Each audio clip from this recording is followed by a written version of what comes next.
Muy buenas.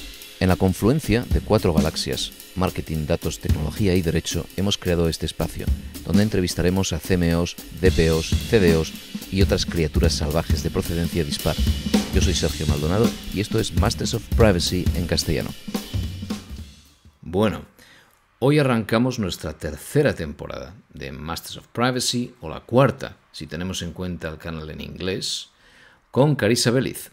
Carissa es profesora asociada de Filosofía y Ética en la Universidad de Oxford, es autora de Privacidad es Poder o Privacy is Power, como se publicó en inglés el año pasado, y recién lanzado en castellano, seleccionado por The Economist como uno de los libros del año. Muy recomendable. Vamos a ello. Carissa, gracias por venir. Muchas gracias por invitarme. Bueno, ¿qué te llevó o qué te trajo a la filosofía, para empezar, en general?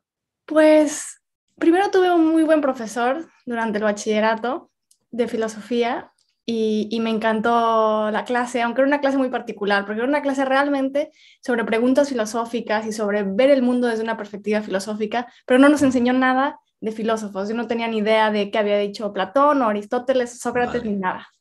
Entonces, a mí siempre me había gustado la literatura y yo quería estudiar literatura. Y llegué a la Universidad de Salamanca porque pensé que era un muy buen sitio para estudiar literatura. Y como no sabía bien cómo funcionaba la universidad, ni la carrera, ni nada, cuando llegué ahí me enteré de que literatura era un curso de segundo ciclo, lo cual quería decir que tenía que tener 2 años de otra cosa. Y normalmente lo más común es que la gente haga filología. Pero a mí aquello me sonaba aburridísimo. Y entonces decidí meterme a la filosofía. Y me encantó, me enganchó y nunca la dejé. Vale, ahí te quedaste muy bien, porque me parece súper original.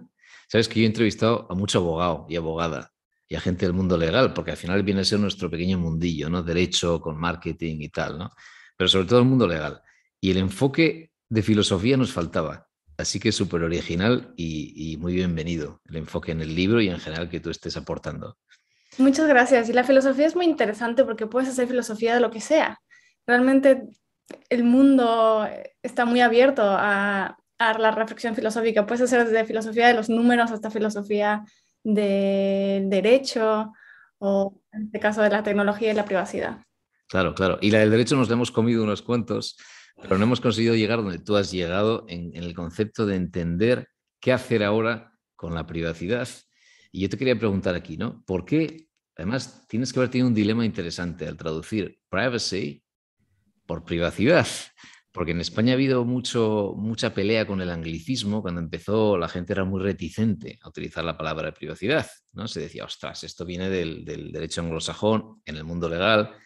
En España y en castellano teníamos intimidad, en el derecho había el derecho a la intimidad, al honor, etcétera. Pero como con el tiempo se ha ido fusionando de alguna manera la intimidad con la protección de datos personales, porque por supuesto está todo lo que ha venido a ser el marco europeo, pues yo te quería preguntar, ¿dónde se fusionó esto en la filosofía? Es decir, sé que hay pocos precedentes y menos habrá en castellano con esta palabra, pero ¿dónde empezó esta fusión entre lo que en su día, pues Aristóteles o quien fuera quien hubiera por ahí, hablar de intimidad y de lo que es el hogar, ¿verdad? Y el derecho a no contarlo todo, y lo que es ahora la protección de datos como un activo o como a lo mejor tocas después un activo tóxico. ¿Dónde empezó esa fusión? Pues la verdad es que no sé decirte precisamente. Creo que haría falta un análisis más lingüístico Ya. que no he hecho. Pero sí te cuento que incluso hoy muchas veces me encuentro con filósofos y me preguntan a qué te dedicas y tal, les cuento de la privacidad y ellos me responden hablándome de la intimidad y tenemos toda una conversación en la que no estamos hablando o no está claro que estemos hablando del mismo término. Y justo voy a publicar un artículo en la revista Eunomía en el que respondo a dos personas que muy amablemente han escrito un artículo sobre mi libro y todos discutimos un poco esta cuestión de la intimidad. A mí me gusta la palabra privacidad porque, por una parte, tiene raíces latinas muy interesantes. La privacidad, por una parte, es algo que te priva de algo, ¿no? O sea, privar de algo a alguien te priva de un poco ese aspecto más comunitario y más grupal de los seres humanos. pero también es algo que te escuda un poco, precisamente de lo mismo, de las presiones de los otros, de los abusos de poder.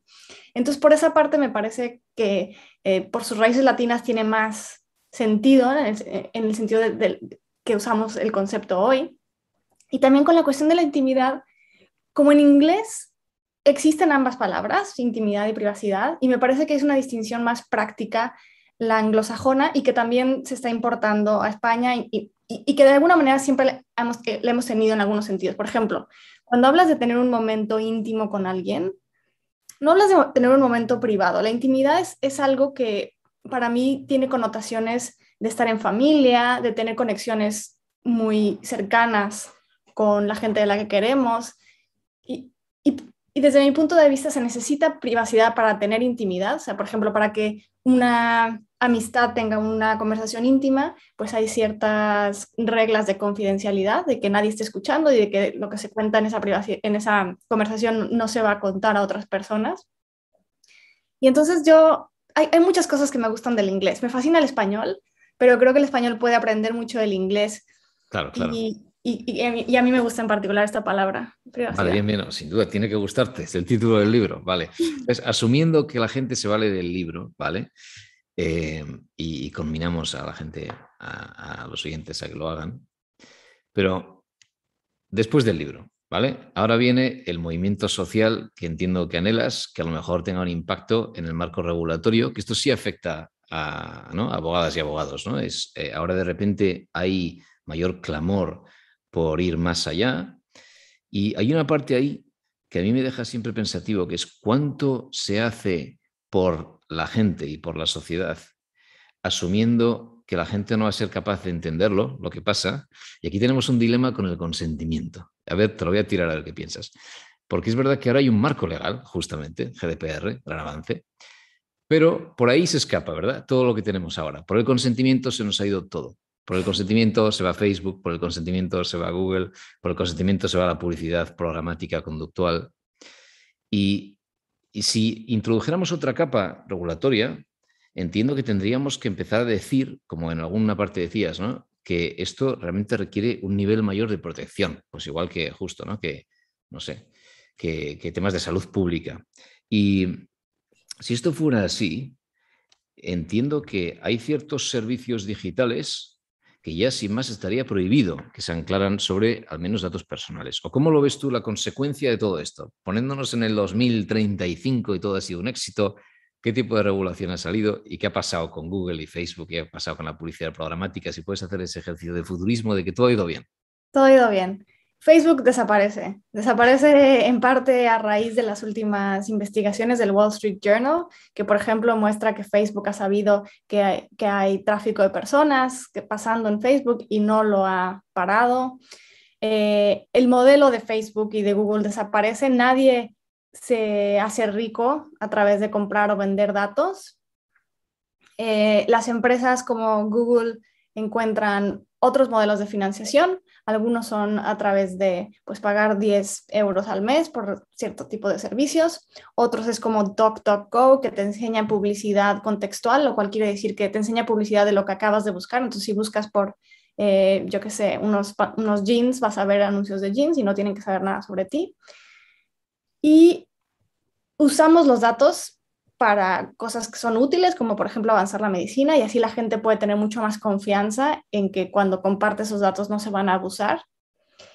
El sistema regulatorio es un sistema en el que es necesario optar por tener tus datos recolectados para que se recolecten. No es que tengas que decir que no, porque eso es un desastre y estamos viendo que no funciona. Y, y la privacidad se concibe como una cuestión de seguridad nacional y una cuestión colectiva y política. Es ilegal usar los datos personales para propósito de campañas políticas. Tenemos muchos mejores estándares de ciberseguridad. Bueno, ya suena bien, ¿eh? Ya está, la lista de la compra está más que servida, ¿eh? Vale, vale, gracias. Vale, porque, claro, aquí me recuerda esto, ¿no? El origen de Google y Facebook y tal. Me está acordando del libro de Susanna Zuboff, que siempre sale mencionado aquí por todos lados. en este contexto y cómo hablaba de que, claro, Google mismo, y tú misma mencionabas por ahí, ¿no? Que en el origen no se sabía que pagabas con tus datos. Esto empezó y cuando ya era un hecho consumado, entonces de repente, sí, pagas con tus datos. Pero la realidad es que Google no era rentable en el origen y Facebook probablemente no habría encontrado el modelo que querían en su día y cayeron todos en brazos de esto, ¿no? De publicidad personalizada, etcétera. Entonces, lo que Susanna Zuboff comentaba en su libro de esta idea de data exhaust, de cómo descubrieron esta especie de remanente de dato residual que quedó por ahí y que gracias a esto se pudo ir minando y perfilar qué publicidad servir y poco a poco ir llegando, ¿no? Cada vez más a esta personalización. Si esto ahora lo matamos, es verdad que la viabilidad del negocio queda limitada a lo que has dicho ahora, que es o bien la publicidad contextual o bien algo que sea de pago. Y aquí hay muchas críticas, y yo me paso el día enfrentándome a este tipo de críticas, ¿no? Si es de pago, ya introduces un problema de elitismo o de que ciertos servicios no se los puede permitir cierta gente, como pasa con los medios ahora, cuando van a suscripciones, y de desdemocratizar, si eso es una palabra, ciertas cosas. Y si no existe la publicidad tan granular, otra crítica que estoy viendo mucho es esta de cómo el mundo Facebook y Google ha abierto a pequeños negocios familiares, comercio electrónico, etcétera, ¿no? Han abierto la posibilidad de invertir en publicidad donde antes solo los gigantes podían, ¿no? Entonces, por un lado tienes el pequeño negocio que siempre, ¿no? Facebook utiliza esta bandera, ¿verdad? De mom and pop store para defenderse, y la parte de que qué pasa con la gente que no se lo puede permitir. Tú ves, ya se me va la pregunta, tú ves la posibilidad de que un negocio de que primero tenga que haber un negocio en la indexación del contenido en Internet. ¿Tú lo ves que pudiera ser algo realmente público y que fuera parte de estándares igual que lo es TCP/IP, igual que lo es la web, o no? ¿O que realmente tú ves otra salida a esto, a este tipo de servicios que hoy son Google y Facebook, asumiendo que tarde o temprano no podríamos poner puertas al campo de indexación de contenidos y socialización o digitalización de las relaciones sociales? Yo creo que hay posibles soluciones a todos esos problemas, pero incluso si no las hubiera, que las hay, y ahora voy a hablar de eso, ¿estamos dispuestos a que nuestra democracia se caiga a pedazos por tener Facebook y Google? Yo creo que no. Pero es que además tenemos soluciones. Entonces, por ejemplo, la pregunta sobre si todo el mundo se lo puede permitir. Bueno, en primer lugar, mucha gente se lo puede permitir, porque mucha gente paga Netflix y Netflix no es tan importante como servicios como Google pueden ser, ¿no? Porque tienes el mapa, tienes el search, tienes el email, lo que sea. En segundo lugar, también podemos tener modelos gratis como es Wikipedia, que es una maravilla. O sea, a veces se nos olvida Wikipedia lo importante que es y lo rompedor que fue ese modelo en su momento, que nadie pensó que iba a funcionar y que funciona fenomenal. En tercer lugar, hay otros modelos sociales. Estos son problemas sociales y políticos que tenemos que enfrentar como sociedad y no necesariamente siempre bajo la lógica del mercado. Entonces, por ejemplo, no me acuerdo qué país es, me parece que es Alemania, tiene un pago cultural que le paga no sé cuántos euros, 600 euros al año o algo así a los chavales para usar en la cultura, en el teatro, en libros, en tal. Podemos tener algo así para que la gente use diferentes servicios online. Entonces, no me parecen así problemas que son tan graves que no es que no lo vamos a poder resolver y mejor no vamos por ahí. O sea, no, me parecen problemas con muchas soluciones posibles. Sobre los pequeños negocios, bueno, hay dos respuestas. Una es que antes de que existiera Facebook, existían pequeños negocios que eran muy exitosos. Entonces, no necesariamente porque Facebook vaya a desaparecer, esos negocios van a desaparecer. Pero además, una vez que no vendamos ni compramos datos y que no se usen para política y que no se usen para cosas como los seguros y que no se usen para discriminar, etcétera, etcétera, etcétera, podemos tener pequeños rincones de la red en la que se pueda anunciar los locales pequeños a gente local. Pero ese es el único dato que se puede tener, no se recolecta, hay diferentes maneras de hacerlo. Entonces tampoco es un problema muy difícil de resolver. Cierto. A alguien se le ocurrirá, ¿verdad? Entonces prohibimos el uso de datos personales como gasolina de ese, o como lo que queramos llamar, como motor de estos modelos de negocio, y de esta manera se soluciona el problema, porque desaparece el incentivo, ¿no? Bien, y ahora, ¿qué hacemos con lo demás? O sea, de repente llegamos a la siguiente capa. Ahora hay gente, está saliendo muchísimas iniciativas para ir por el atajo de pagar a la gente por sus datos. Esto cada día se escucha una iniciativa de este pelo. Entonces, ¿cómo compararías? Pues yo he oído comparaciones muy bestias, ¿no? Pero comparar pagar a la gente por sus datos contra la reclamación, ¿no? De que se te quitan sin pedirte permiso y sin que ganes nada con ellos y otros lo ganen, y esa proclama de participar de los beneficios pingües que generan tus datos, engancha muy bien con la sociedad, funciona muy bien, cala muy bien de primer golpe. Yo he oído comparativas muy bestias, pero ¿tú cómo lo simplificarías para explicar que eso es igualmente nocivo que un mercado de datos? Porque no deja de ser un mercado de datos o data brokerage, pero ¿tú cómo lo encuadrarías esto de pagar a la gente por sus datos? Primero explicaría por qué es tan atractivo, ¿no? Por qué nos parece tan intuitivo? Y una razón es porque vivimos en una sociedad en donde la propiedad privada se respeta mucho. Entonces, si tú te compras un apartamento, ese apartamento es tuyo, puedes pintarlo del color que quieras, puedes destrozarlo si quieres, puedes venderlo. Y entonces es como muy atractivo pensar en los datos personales así, porque te sientes como muy dueño de ellos. Pero los datos personales son muy diferentes que algo como un apartamento, por muchas razones.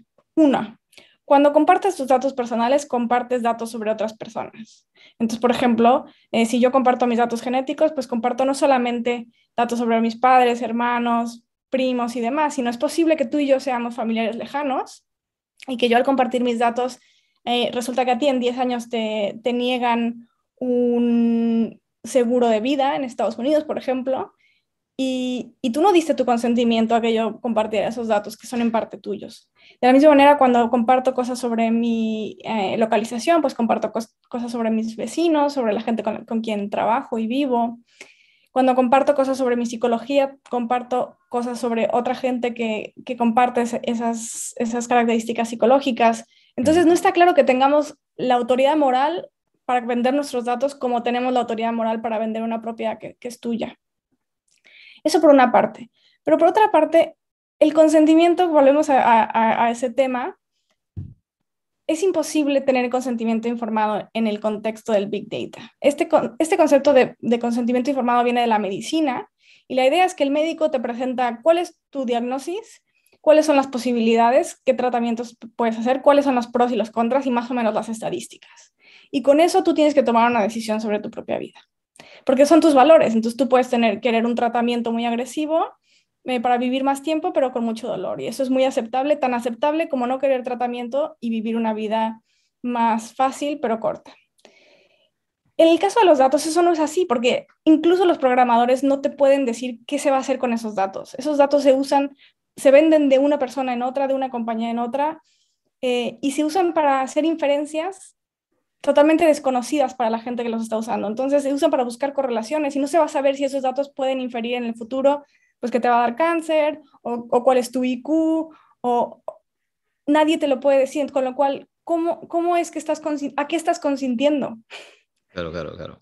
Bueno, y aparte que el consentimiento no sabes a quién, porque si va a una cadena de custodia todavía pendiente de exploración, pues consientes a qué, ¿no? A no retirar el consentimiento a quien venga. Exacto. Y en tercer lugar, las consecuencias de las pérdidas de privacidad se sufren colectivamente. Entonces, cuando 270 personas dieron sus datos a Cambridge Analytica, ellos no tenían esa autoridad moral de nuevo para vender sus datos cuando que se iban a usar para tratar de manipular unas elecciones. Claro, claro. Muy bien, vale. Muy bien. Entonces, vamos a arreglar un poco más el mundo y te dejo en paz aquí por buscar soluciones positivas a esto, ¿no? Porque es verdad que hay varios desafíos ahora. Uno que atacas muy bien, que es que hay que conseguir que la población se dé cuenta, ¿no? Que la gente se dé cuenta. Entonces ahora es verdad que la inercia lleva a entender que nada es tan malo porque no tienes nada que esconder, como dices por ahí, ¿no? Pues esto es lo fácil, ¿no? Entonces, venga, pues a compartir, que no puede ser tan grave. En el mercado publicitario digital se critica mucho al marco regulatorio o el recelo de privacidad, en base a que el dato nunca es tan pernicioso porque nunca es tan personal. Es decir, que los grados de anonimización, como son tan relativos y hasta que no empiezas a cruzar diferentes fuentes, nunca llegas a la granularidad o a la individualización, pues esto se juega mucho con ello. Pero como un primer desafío lo atacas bien, que es cómo hacer que la gente interiorice las consecuencias reales, ¿no? Y aquí falta, pues, justo frases muy fuertes, ¿no? Que hay que llegar a la gente. Entonces, me gusta esta idea, de cómo va a afectar a tus futuras decisiones. Yo uso mucho esta idea también, ¿no? De cómo tus opciones futuras están siendo condicionadas por cómo expones tu dato hoy y las de los que te rodean, claro. Pero ahora, ¿qué hacemos con lo demás? Porque la gente justamente vive del mismo entorno y a medida que el mundo se vuelve más digital, y como bien dices ahí en tu libro, en el arranque, ¿no? De todas las diferentes, múltiples maneras. Y bueno, hay una abogada que yo entrevisté, se llama Paloma Llaneza, aquí en este podcast, que escribió un libro que se llama Datanomics, que también incide mucho en esto, ¿no? Todas las cosas, las múltiples maneras que hay de recabar datos de cada uno que no eres consciente.